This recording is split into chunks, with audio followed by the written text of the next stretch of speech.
Amber Preston's voice carried across the entire charity gala. My fiancé Derek is a true American hero. Purple Heart recipient, Bronze Star, served 3 tours in Afghanistan. Not like some people who never had the courage to serve their country. She looked directly at me with that same cruel smile I remembered from high school. I stood near the bar in my simple suit, holding a glass of water, not engaging with her provocation. 15 years had passed since graduation, but Amber hadn't changed, still finding ways to make herself feel superior by putting others down. What she didn't notice was that her fiancé Derek Marshall had gone completely pale the moment he spotted me across the room. More specifically, the moment he spotted the small enamel pin on my lapel. My name is Connor Hayes and I'm 32 years old. The pin Amber's fiancé was staring at with increasing panic was a Medal of Honor lapel pin. A small, unassuming piece of metal that represents the highest military decoration awarded for valor in combat. I rarely wore it, preferring to keep my service private. But tonight's event was a veterans fundraiser, and the organizers had specifically requested that recipients wear their decorations. Derek Marshall knew exactly what that pin meant. He knew because I'd been his commanding officer in Afghanistan 7 years ago during Operation Enduring Resolve. I knew because I'd personally written the citation for his Bronze Star after he'd shown courage under fire. What I also knew, and what Derek was now desperately hoping wouldn't come out, was that most of his service record had been significantly embellished after he left active duty. 3 months ago, I'd been contacted by a veterans advocacy group investigating stolen valor cases. Derek Marshall's name was on a list of former service members who'd exaggerated their military accomplishments for personal gain. The Bronze Star was real. I'd recommended it myself. The Purple Heart he claimed? Never awarded. The 3 tours he bragged about? He'd served one 14-month deployment. The special operations missions he described in interviews? He'd been a logistics officer who'd seen combat exactly once during a base attack. I'd been asked to provide testimony about Derek's actual service record but had declined, not wanting to destroy someone's life over exaggerations. Now, watching him panic as Amber continued loudly proclaiming his heroism to anyone who'd listen, I reconsidered that decision. Connor was always so quiet and weak in high school, Amber was telling a group of donors gathered around her. Never played sports, never stood up for himself. Some people are just born to be followers, I guess. Not like Derek, who was born to lead. Derek tried to interrupt. Amber, maybe we should. I'm just being honest, Amber cut him off. Connor never achieved anything meaningful. Meanwhile, Derek was awarded the Bronze Star for his bravery, the Purple Heart for his sacrifice. He's a real hero. I took a sip of water and waited. This was about to get very uncomfortable for everyone involved, but Amber had made her choice to publicly mock me while inflating her fiancé's service record. Several other veterans at the gala had noticed my pin and were watching the situation unfold with knowing expressions. 15 years earlier, I'd been the quiet kid Amber described, bookish, non-athletic, more interested in history and mathematics than social hierarchies. Amber and her friends had made high school miserable with constant mockery. Connor the coward, they'd called me. Too scared to even try out for sports. What they didn't understand was that I wasn't scared, I just had different priorities. My father had been a Marine who died in Iraq when I was 14. My focus was getting good grades, earning a military scholarship and following in his footsteps. The day after graduation, I'd enlisted in the Army. Basic training, then Ranger School, then Special Forces selection. I was deployed to Afghanistan at 20, leading reconnaissance missions in some of the most dangerous regions of the country by 23. The mission that earned me the Medal of Honor happened when I was 26.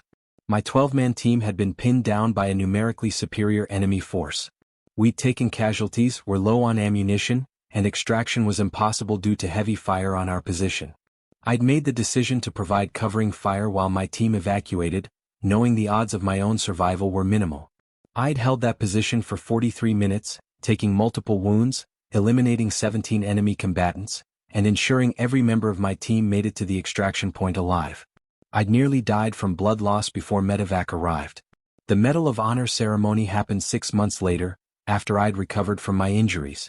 My mother attended. My former teachers attended. The media covered it extensively for about a week, then moved on to other stories. I'd returned to our hometown after medical retirement from active duty, taking a position teaching history at the local community college. I didn't advertise my service or decorations. The students who discovered my background usually did so by accident. A stray internet search, a parent who recognized my name from news coverage. I preferred it that way. Real heroes didn't need constant recognition or public adulation. They just did their jobs and moved on with their lives.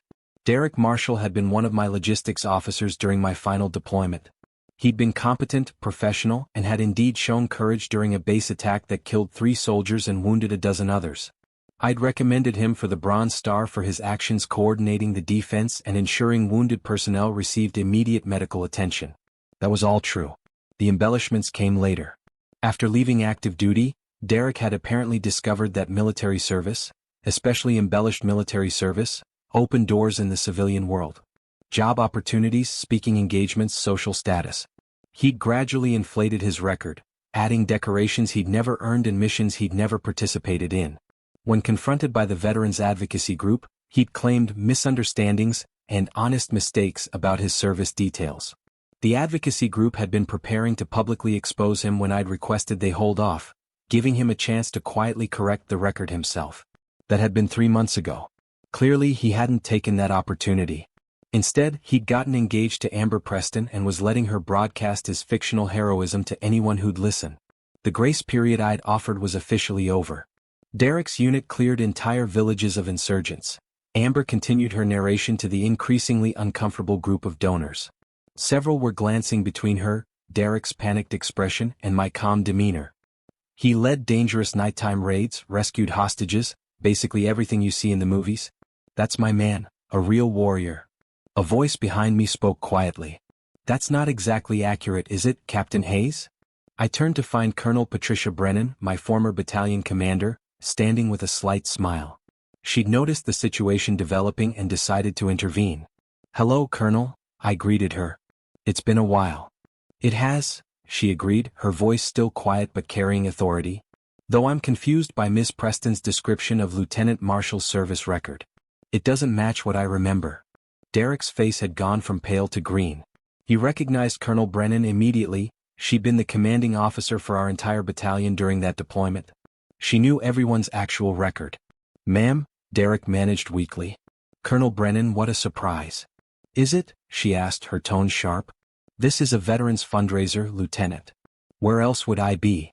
She turned her attention to Amber, who'd finally stopped talking and was looking confused by the sudden tension. Miss Preston, I couldn't help but overhear your description of your fiancé's military service. I'm curious, where did you get your information? Amber looked uncertain for the first time. Derek told me, of course. He's very humble about his heroism, but I think people should know what he sacrificed for our country. Humble, Colonel Brennan repeated thoughtfully. That's an interesting word choice. She gestured to my lapel pin. Miss Preston, do you recognize what Captain Hayes is wearing? Amber barely glanced at me. Some military thing, I assume. Why does it matter? That military thing is a Medal of Honor lapel pin, Colonel Brennan explained patiently. It's worn by recipients of the Medal of Honor, the highest military decoration awarded for valor in combat. There are fewer than 70 living recipients. Captain Hayes is one of them. The group around Amber fell completely silent. Several people's eyes widened as they looked at me with new understanding. Amber's confident expression faltered. I'm sure that's very nice for Connor, but Derek's service? Let me tell you about Captain Hayes' service, Colonel Brennan interrupted. Since you were so eager to share Lieutenant Marshall's record, I think it's only fair we discuss his commanding officer's achievements. Derek made a strangled sound of protest, but Colonel Brennan ignored him. Connor Hayes enlisted at 18, completed Ranger School at 19, and was selected for Special Forces at 20. He deployed to Afghanistan 3 times, actual 3 tours, not the fictional version, and led some of the most dangerous reconnaissance and direct action missions conducted during Operation Enduring Freedom. She paused, making eye contact with everyone in the group. The mission that earned him the Medal of Honor involved holding off an enemy force of over 50 combatants for 43 minutes while wounded, ensuring his entire 12-man team survived. He killed 17 enemy fighters with multiple gunshot wounds, a broken leg and a collapsed lung. He flatlined twice during medevac and spent 4 months in recovery. The silence was absolute. Amber's face had lost all color. Derek looked like he wanted to disappear into the floor. Now, Miss Preston, Colonel Brennan continued relentlessly, would you like to correct your earlier statement about Captain Hayes never achieving anything meaningful? Or perhaps explain why you felt comfortable mocking a Medal of Honor recipient while inflating your fiancé's service record? I didn't know, Amber whispered, her voice barely audible. That's precisely the problem, Colonel Brennan replied. You didn't know but you assumed. You saw someone you remembered as quiet and mistook humility for weakness. Captain Hayes doesn't advertise his service because he doesn't need to. His actions speak for themselves. She turned to Derek. Lieutenant Marshal, perhaps you'd like to clarify your actual service record for your fiancé? Before this becomes even more embarrassing? Derek's hands were shaking. I served 14 months in Afghanistan as a logistics officer. I received a Bronze Star for actions during a base attack. That's it. And the Purple Heart? Colonel Brennan prompted. I was never wounded, Derek admitted quietly. I claimed it was administrative error, but I just let people believe I'd earned it. The 3 tours. 1 deployment. 14 months. The special operations missions? I was a logistics officer. I coordinated supply chains. Each admission landed like a physical blow. Amber stared at her fiancé with growing horror and fury. The donors who'd been listening to her boast moments earlier were backing away, embarrassed by association. You lied to me, Amber said, her voice rising. About everything? I exaggerated, Derek tried to defend. The core of it was true. I did serve, I did receive the Bronze Star. You let me brag about accomplishments you didn't have while mocking someone who actually earned them. Amber's humiliation was transforming into rage. Do you know how stupid I look right now? Colonel Brennan's expression softened slightly. Lieutenant Marshal, I want to be clear about something. Your actual service was honorable. The Bronze Star you earned was legitimate and deserved.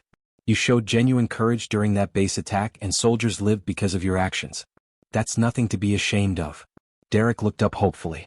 But, Colonel Brennan continued, her voice hardening again, you tarnished that honorable service by lying about additional decorations and accomplishments.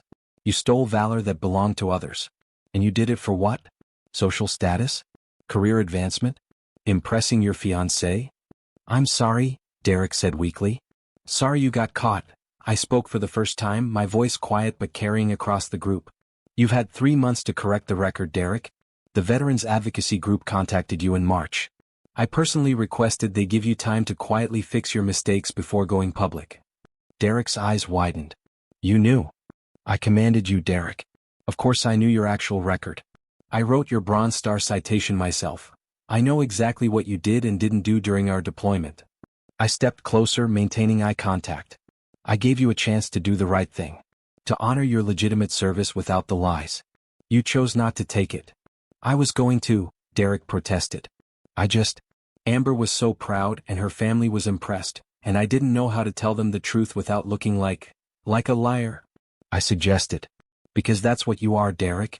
Not because you inflated your record, though that's bad enough, but because you had multiple chances to correct it and chose comfort over integrity. Amber had gone from angry to devastated. Everyone at our engagement party heard those stories. My parents, my colleagues, everyone. Then everyone heard lies, I said bluntly. And that's on both of you, Derek for telling them and you, Amber, for using them as weapons to mock others. I turned my attention to her fully for the first time. You stood here tonight and used your fiancé's supposed heroism to belittle me. Not because you actually care about military service or sacrifice, but because you wanted to feel superior. Just like you did in high school. Amber's eyes filled with tears, but they were tears of humiliation and anger, not genuine remorse. I didn't know you'd done all that military stuff. You never told anyone. Why would I? I asked. Real service doesn't require an audience, Amber. I don't need to announce my accomplishments to validate my worth. That's the difference between us. You measure value by how much you can brag about yourself or attach yourself to others' achievements. I measure it by what I actually do. The crowd around us had grown as other gala attendees noticed the commotion. Several were recording on their phones. This confrontation was going to be all over social media within hours. A man in a navy dress uniform approached, looking at my pin. With recognition. Captain Hayes? Commander James Foster, USS Michael Murphy. I just wanted to say it's an honor to meet you, sir. Your actions at Firebase Sentinel are taught at the Naval Academy as an example of leadership under fire. He saluted formally, which I returned out of respect for his rank and the setting. Thank you, Commander. That's very kind. Not kind, sir. Accurate. He glanced at Derek with barely concealed contempt. Unlike some people's claims. Another voice called out from the crowd. Connor Hayes? Holy shit, man, you saved my life. A man in his early 30s pushed through the crowd, his face lit up with recognition. Sergeant Torres? I recognized him immediately. He'd been one of my team members during the mission that earned the Medal of Honor. What are you doing here? I work for the nonprofit organizing this gala, Torres explained, then grabbed me in a fierce hug. Captain, I've been looking for you for years. After you left active duty, I lost track. He pulled back, his eyes shining with emotion. You saved all of us that day. Every single one of us made it out because you stayed behind. Torres turned to address the crowd. This man right here held off 50 Taliban fighters for almost an hour while wounded. I watched him take 3 rounds to his vest, shrapnel from a grenade, and still keep fighting so we could reach extraction. He's the reason I got to meet my daughter, the reason Martinez got to walk his sister down the aisle, the reason Johnson finished his degree. The atmosphere in the room had completely shifted. What had started as Amber's attempt to mock me had become an impromptu tribute to actual military service. Derek looked smaller and smaller as more people recognized what he'd done, not his legitimate service which deserved respect, but the lies he'd wrapped around it. I'm going to be sick, Amber whispered, then fled toward the bathroom. Several women followed her, though whether to comfort or confront her, I couldn't tell. Derek stood frozen, looking at me with a mixture of shame, regret, and fear. Captain, I'm sorry. I never meant for it to go this far. Then you should have stopped it when you had the chance, I replied. The Veterans Advocacy Group is going to release their findings next week. They gave you 3 months to correct the record voluntarily. That deadline is up. They're going to destroy me, Derek said hollowly. You destroyed yourself, Colonel Brennan corrected. You took legitimate, honorable service and tarnished it with lies. You stole valor from actual recipients. The advocacy group isn't destroying you, they're simply revealing what you did. She paused, then added more gently, you could have been proud of your Real service, Lieutenant. You earned a Bronze Star. You coordinated defense during an attack that could have killed dozens. That's nothing to be ashamed of. But instead of being proud of what you actually did, you wanted to be a hero from a movie. Derek nodded slowly, finally accepting reality. What happens now? Now you face the consequences, I told him.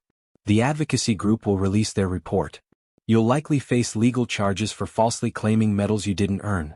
That's a federal crime under the Stolen Valor Act. Your engagement will probably end. Your reputation will be damaged. And you'll have to rebuild your life with honesty instead of lies. Will you testify against me? Derek asked quietly. I'll testify about your actual service record, I confirmed. Both what you did earn and what you didn't. The rest is up to prosecutors and the truth. Derek left shortly after, presumably to find Amber and begin the difficult conversation about their future. I doubted their engagement would survive. Amber had built her pride in Derek on lies, and she wasn't someone who handled public humiliation well. The rest of the evening was surreal. Veterans approached me constantly to thank me for my service, share their own stories, and express disgust at Derek's stolen valor. The nonprofit organizing the event asked if I'd be willing to speak briefly, and I agreed. Standing on the stage where Amber had planned to be recognized for her generous donation, later revealed to be far smaller than she'd claimed, I addressed the crowd. Thank you all for coming tonight to support our veterans. I want to say something about what just happened. Lieutenant Derek Marshall did serve honorably. He earned a legitimate Bronze Star for actions that saved lives. That service deserves recognition and respect. What doesn't deserve respect is lying about additional accomplishments to gain status or advantages. I paused, making eye contact with various attendees.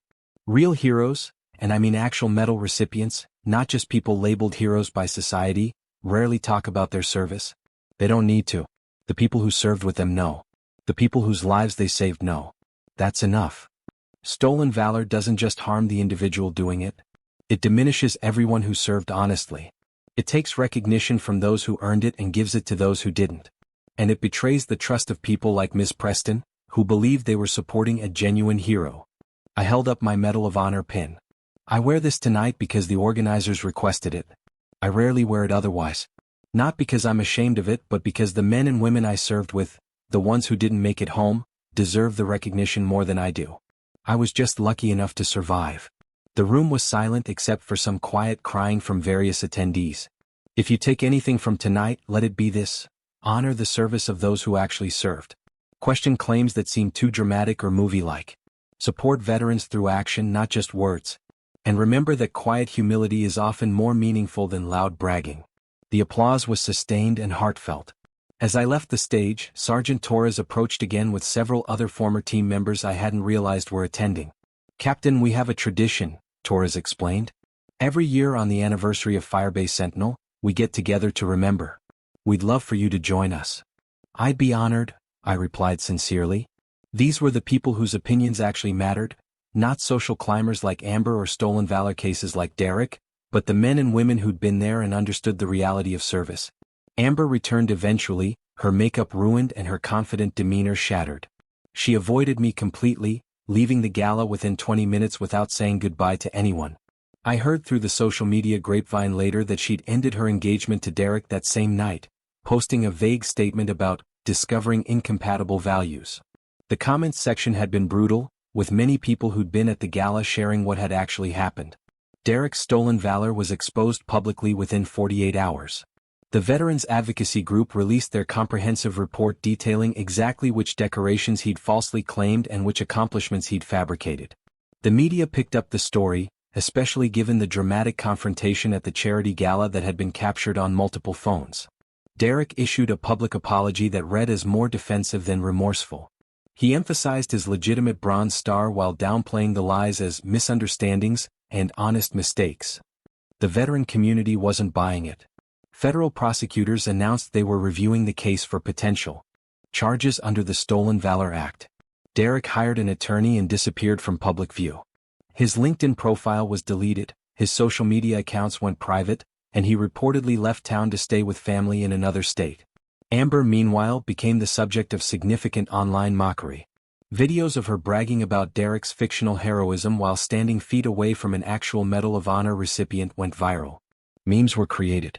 Her earlier social media posts about Derek being a real hero, not like some people, were screenshot and shared widely. The social status she'd cultivated so carefully crumbled within days. Her employer, a boutique public relations firm, reportedly asked her to take a leave of absence after clients expressed concern about the negative publicity. I felt no satisfaction in any of it. Amber and Derek had created their own consequences through dishonesty and cruelty. I'd simply been the catalyst for truth coming out. A week after the gala, I received a handwritten letter from Derek. It was longer and more thoughtful than his public apology, acknowledging specific mistakes and expressing genuine remorse. "Captain Hayes," the letter began. "I know this letter can't undo the damage I've caused or excuse my actions. I'm writing not to ask for forgiveness, I don't deserve it, but to explain how I ended up lying about my service." He detailed the pressure he'd felt after leaving active duty, the way civilian employers seemed to value exaggerated military service over honest accounts, and the gradual inflation of his record that had started with small embellishments and grown into outright fabrication. "What I did was wrong. I know that now. I dishonored my legitimate service, stole valor from actual recipients, and betrayed the trust of everyone who believed me." The letter continued for 3 pages, eventually arriving at a request. "I'm prepared to face legal consequences for my actions. I've provided prosecutors with a complete, honest accounting of my service record and the lies I told. But I'm asking you, Captain, to help me do one thing right. I want to work with the Veterans Advocacy Group to create educational materials about stolen valor, to help other veterans understand the harm it causes and the consequences it brings." I considered the request carefully. Derek didn't deserve redemption through one good act, but if his experience could prevent others from making similar mistakes, there was value in that. I forwarded the letter to the advocacy group with a recommendation that they consider his offer. Whether they accepted was their decision. 2 weeks after the gala, Amber reached out through a mutual acquaintance requesting a meeting.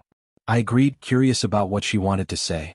We met at a neutral coffee shop far from our usual social circles. Amber looked different, less polished, more uncertain. Her usual confidence had been replaced by something that might have been genuine humility. "Thank you for meeting me," she started. "I wasn't sure you would." "I'm curious what you want to say," I replied honestly. "An apology primarily. For high school, for the gala, for all of it." She twisted her coffee cup nervously. "I've spent 15 years defining myself by putting others down, making myself feel superior by mocking people I perceived as weak or unsuccessful. People like me," I supplied. "People like you," she agreed. "And I just kept doing it. Even when we weren't teenagers anymore, even when the high school hierarchy should have stopped mattering. I saw you at the gala and immediately reverted to who I was at 17. I listened without responding, letting her work through whatever she needed to say. Finding out who you actually are, what you actually accomplished, was humiliating. Not because you achieved things, but because I'd been so confident in my judgment of you. I decided you were a failure based on, what? You being quiet? Not playing sports? It's embarrassing how shallow that was. It was shallow, I agreed. But it's also common. People make judgments based on limited information and social hierarchies that don't matter outside specific contexts. High school popularity means nothing in the real world. Clearly, Amber said with a bitter laugh. I spent 15 years thinking I'd peaked, that high school was as good as life got. And I took that frustration out on anyone who reminded me of what I'd lost. She looked up, making eye contact for the first time. I'm not asking for forgiveness. I don't deserve it. But I wanted you to hear a genuine apology, not one motivated by trying to salvage my reputation. I appreciate that, I said sincerely. For what it's worth, I don't think you're irredeemably terrible, Amber. You made mistakes based on insecurity and social conditioning. That's human. What matters is what you do now. What should I do? She asked, and for once seemed genuinely interested in the answer rather than performing appropriate emotions. Stop measuring your worth through comparison to others, I suggested. Stop defining success as being better than someone else. Find something meaningful to do, volunteer, develop a genuine skill, help people, and build identity around that rather than around status. Amber nodded slowly. That sounds harder than what I've been doing. It is, I confirmed. Real growth is harder than performing superiority. But it's also more sustainable and more fulfilling. We talked for another 30 minutes about various topics. Her PR work, my teaching, the veterans community, her plans for rebuilding her life after the public humiliation. By the end, I didn't like Amber particularly, but I respected her willingness to face what she'd done honestly. 3 months after the gala, Derek pleaded guilty to violations of the Stolen Valor Act. He received a suspended sentence, significant fines, and community service requirements specifically focused on veterans organizations. The judge's statement was pointed. You served honorably, Mr. Marshall. You earned a Bronze Star through genuine bravery. But you couldn't let that be enough. You needed to be more, have more, claim more. In doing so, you dishonored yourself and everyone who served honestly. The Veterans Advocacy Group accepted Derek's offer to help create educational materials. His story became a case study in how stolen valor happens and the consequences it brings. If his humiliation prevented even a few others from making similar mistakes, it served a purpose. Amber's redemption arc was slower and less public. She left the PR firm and started working for a nonprofit focused on youth mentoring. Whether it was genuine reform or strategic rehabilitation of her image, I couldn't say. But she was doing positive work, which was more than she'd been doing before. 6 months after the gala, I was contacted by a journalist working on a story about stolen valor. She wanted to interview me about the incident with Derek and Amber, but I declined. The story's been told enough, I explained. Derek faced consequences. Amber faced consequences. I don't need to keep reliving it. But you're a Medal of Honor recipient who was publicly mocked by stolen valor, the journalist pressed. Your perspective is valuable. My perspective is that real service doesn't need constant validation or publicity, I replied. I did my job. Derek exaggerated his. The truth came out. End of story. The journalist tried a different approach. Don't you think people need to know about stolen valor? About how to recognize it and prevent it? The Veterans Advocacy Groups do excellent work educating about this issue, I told her. Support them. Interview the experts who dedicate their careers to it. My story isn't special. There are thousands of veterans who've had their valor stolen or diminished by liars. She persisted, but I remained firm. Some stories didn't need to be repeatedly told for public consumption. The lesson had been learned by those who needed to learn it. 1 year after the incident, I was invited to speak at a high school career day, ironically at the same school Amber, Derek, and I had attended. The invitation came from Mr. Patterson, one of my former teachers who'd always believed in me despite my quiet demeanor. Connor, I think our students would benefit from hearing your journey, Mr. Patterson explained. Especially given what happened last year at the charity gala. It's become kind of legendary in town. I'm not sure I want to be legendary for exposing stolen valor, I replied. You're legendary for staying humble despite extraordinary service, Mr. Patterson corrected. That's what students need to hear, that real achievement doesn't require constant broadcasting. I agreed and found myself standing in front of a group of high school juniors and seniors, many of whom seemed skeptical of whatever motivational speech they assumed I was about to deliver. "My name is Connor Hayes," I began. 15 years ago, I sat in these same seats, probably with the same skeptical expressions you're wearing now.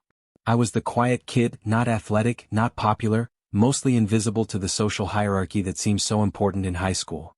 I paused, making eye contact with various students.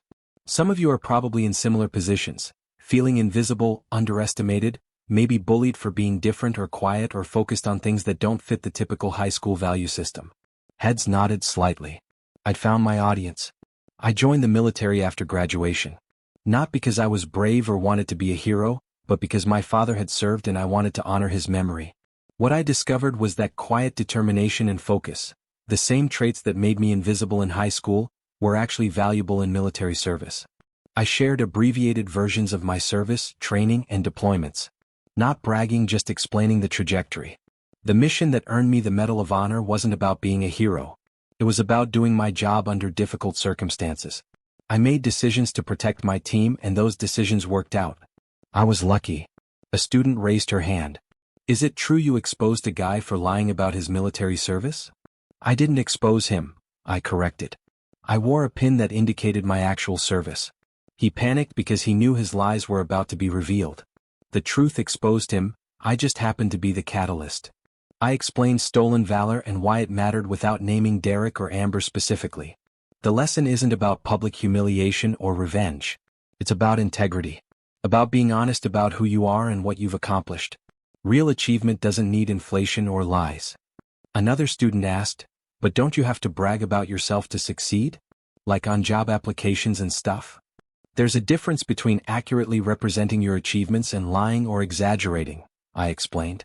"When you apply for jobs, you should honestly describe what you've done. But you don't need to invent accomplishments or steal credit from others." I shared examples from my own post-military career, teaching positions I'd applied for by honestly describing my experience, consulting work I'd gotten through referrals from people who knew my actual capabilities. People who actually achieve things don't usually need to constantly announce it. Their work speaks for itself. The career day ended with multiple students approaching me with questions about military service, dealing with bullies, and building confidence when you don't fit typical social expectations. One student, clearly struggling with similar issues I'd faced, asked quietly, "Did it get better after high school? Being underestimated?" "It got different," I replied honestly. "People still underestimate quiet people. But in the real world, results matter more than popularity. If you do good work, treat people with respect, and maintain integrity, you'll find your place." 2 years after the gala incident, I'd largely moved on with my life. I still taught at the community college, still volunteered with veterans organizations, still maintained the low profile I preferred. Derek had completed his community service and reportedly was working construction in another state, keeping his head down and rebuilding his life honestly. Amber had continued her nonprofit work and had reportedly started therapy to address the insecurities that had driven her cruel behavior. I saw her occasionally around town. We were cordial but not friendly. Some relationships can't and shouldn't be rebuilt. The Veterans Advocacy Group invited me to join their board of directors, and I accepted. The work they did exposing stolen valor and supporting legitimate veterans was important and aligned with my values. During one board meeting, we discussed Derek's case and others like it. "The pattern is consistent," the advocacy group's director explained. "People start with small exaggerations, adding a few months to deployment length, upgrading the context of legitimate awards. Then it snowballs as they realize how much social and professional advantage exaggerated service provides." "How do we prevent it?" another board member asked. "Education," I suggested. Most people don't realize stolen valor is a federal crime. They don't understand the harm it causes legitimate recipients. We need to make this information more accessible, particularly to young veterans transitioning to civilian life who might be tempted to embellish. We developed a program that would be implemented at military separation briefings, a mandatory session about honestly representing service, the legal and social consequences of stolen valor, and resources for veterans struggling with transition. If it prevented even a few cases like Derek's, it would be worth it. 3 years after the incident, I received an unexpected wedding invitation from Sergeant Torres. "Captain, you saved my life. Having you at my wedding would mean the world," his note read. I attended the ceremony with several other members of our former unit, and it was a powerful reminder of why I'd served. These men and women had become family through shared experience and mutual sacrifice. The mission that earned me the Medal of Honor was just one day in years of service alongside people I trusted with my life. During the reception, Torres pulled me aside. "Captain, I never properly thanked you for Firebase Sentinel. I was so focused on just surviving, I don't think I ever told you what it meant that you stayed behind to get us out." "You don't need to thank me," I replied. "It was my job to get the team home." "It was your job, but you did it knowing you might not make it. That's different than just following orders." I nodded, accepting his gratitude because I understood he needed to express it. "You've built a good life, Torres. That's thanks enough, knowing you got to be here for this." The wedding reminded me why humility mattered in military service. The mission was never about individual glory but about collective success. Every person on Continue 1:01 AM that team had contributed to our survival. I'd made tactical decisions, but they'd executed them perfectly under impossible conditions. 4 years after the gala, I was approached about writing a book about my service and the stolen Valor incident. I declined as I'd declined dozens of similar requests. "People don't need another military memoir," I explained to the publisher. "There are excellent books already written by veterans who have important stories to share. Mine isn't special." The publisher persisted, arguing that my story had unique elements worth sharing. I remained firm in my refusal. If I was going to contribute to the military literature, it would be through supporting other veterans' stories, not elevating my own. 5 years after Amber had bragged about her fiancé being the real hero, I received a letter from her. It was brief and to the point. "Connor, I wanted you to know that I've spent 5 years working on myself in therapy and through service work. I'm not the person I was at the gala or in high school. I don't expect friendship or forgiveness, but I wanted to acknowledge that your example, both in military service and in how you handled my cruelty, changed my perspective on what real strength looks like. Thank you for that unintended lesson." Amber, I appreciated the letter but didn't respond. Some chapters close without need for further communication. Amber's growth was her own journey, independent of whether I acknowledged it. What mattered more was the ongoing work, teaching students, supporting veterans, serving on advocacy boards, and living according to the values I'd learned through service. The gala incident had become a footnote in my life rather than a defining moment. 6 years later, I was invited to the White House for a Medal of Honor recipients reunion.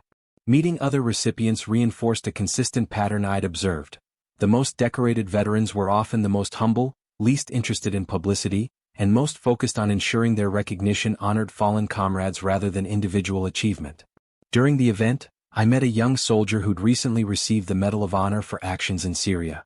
He seemed overwhelmed by the attention and recognition. "It feels wrong," he admitted during a quiet moment. "My team didn't all make it back. Why am I getting celebrated when they're not here?" I shared my own similar feelings and the advice a recipient had given me years earlier: "You represent them now. Your recognition is partly theirs. Honor them by living with integrity and using any platform this award provides to support other veterans." The young soldier nodded, appreciating the perspective. This was the real value of the Medal of Honor community, not the status or recognition, but the network of people who understood the complexity of being celebrated for the worst day of your life. 7 years after the incident, Derek reached out again. This time his message was brief.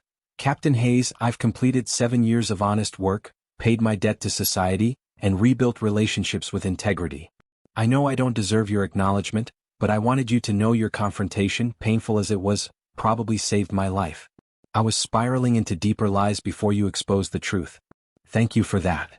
I responded this time, "Derek, I'm glad you've rebuilt honestly. Your legitimate service deserved better than being wrapped in lies.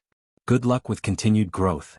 It felt like the right closure to that situation, acknowledging his growth without pretending the past hadn't happened or that we were now friends. 8 years after the gala, I left teaching to work full-time with veterans organizations. The work felt more meaningful than any career I could have pursued, and my military background gave me credibility with veterans struggling with transition. I focused particularly on preventing suicide among veterans, addressing PTSD, and helping former service members find purpose in civilian life. Many veterans struggled because they'd built their entire identity around military service and didn't know who they were outside that context. I understood that struggle intimately. My own transition had been difficult despite having the Medal of Honor and multiple career opportunities. Helping others navigate that transition felt like continuing my service in a different form. 9 years after the incident, I married someone I'd met through veterans advocacy work. She understood military culture, respected my need for privacy about certain experiences, and shared my values around service and integrity. Her father had been a Marine and she'd grown up in that community. The wedding was small and private, close friends, family, and the core members of my former unit. No publicity, no grand gestures, just meaningful celebration with people who mattered. During the reception, Colonel Brennan gave a toast. Connor Hayes is the most decorated person in this room and also the most humble. That combination is rare and valuable. He proves that real strength doesn't need constant validation. 10 years after Amber had mocked me at the reunion, someone created a TikTok video about the incident using clips that had been filmed that night. The video went viral, reaching millions of views. The comments section was predictably divided. Some praised the instant karma of the situation, others criticized the public humiliation, and many debated the ethics of stolen valor versus the ethics of exposing it. I didn't engage with any of it. The incident had happened a decade ago and I'd moved on completely. What other people thought about it, discussed about it, or learned from it was beyond my control or concern. My focus remained on the work that mattered, supporting veterans, educating about service, and living with integrity. The viral video brought renewed media attention, which I continued declining. My wife handled most of the interview requests, politely but firmly explaining that I didn't do media about my personal service or the stolen valor incident. My husband believes his service speaks for itself and doesn't require constant retelling, she told one persistent journalist. He's focused on current veterans' needs, not reliving past conflicts. 11 years after the gala, I was asked to speak at a veterans conference about humility in service. The irony of speaking about humility wasn't lost on me, but the organizers made a compelling case that the veteran community needed to hear from someone who'd achieved recognition without seeking it. True service, I told the conference, isn't about recognition or status. It's about doing what needs to be done because it needs doing. The mission, the team, the objective, those matter. Individual glory doesn't. I shared the Firebase Sentinel story, but focused on the team's collective actions rather than my individual decisions. 12 people survived that day because 12 people did their jobs perfectly under impossible circumstances. I made tactical calls but they executed flawlessly. We all contributed to survival. The standing ovation afterward felt excessive, but I understood it represented respect for the message rather than individual praise. 12 years after Amber had bragged about her fiancé being the real hero, I sat in my home office reviewing scholarship applications for a program I'd established for children of fallen service members. The work was quiet, meaningful, and exactly the kind of service I valued, helping others without need for recognition or publicity. My wife brought me coffee and kissed my forehead. "How many applicants this year?" 47, I replied. "We can fund 12 fully, maybe stretch to 15 if we adjust the budget." "We'll make it work," she assured me. This was the real victory, not the confrontation at the gala, not the exposure of stolen valor, not the vindication of being recognized despite Amber's mockery. The victory was in building a life focused on service, integrity, and helping others. Amber had tried to use her fiancé's supposed heroism to diminish me, not realizing I was wearing a pin that revealed the truth. But the pin itself wasn't what mattered. What mattered was the service it represented, the team it honored, and the values it symbolized. Derek had seen that pin and lost his composure because he knew his lies were about to be exposed. But his reaction wasn't my responsibility. His choices created his consequences. Years later, both Amber and Derek had rebuilt their lives with more integrity than they'd shown that night. I'd like to think the confrontation contributed to their growth, but ultimately people change because they choose to, not because someone exposes them. Looking back over 12 years, I understood that the gala incident had never been about me versus Amber or me versus Derek. It had been about truth versus lies, integrity versus status seeking, and the difference between real service and performed heroism. I'd simply been the catalyst for truth emerging. The Medal of Honor pin had exposed Derek's stolen valor, but more importantly, it had represented a different way of measuring worth, not through loud bragging or social status, but through quiet service and genuine achievement. That lesson, more than any individual confrontation or exposure, was what mattered. Real heroes don't need to announce themselves. Their service speaks for itself. And sometimes, a small pin is all it takes to reveal who actually earned the right to wear it.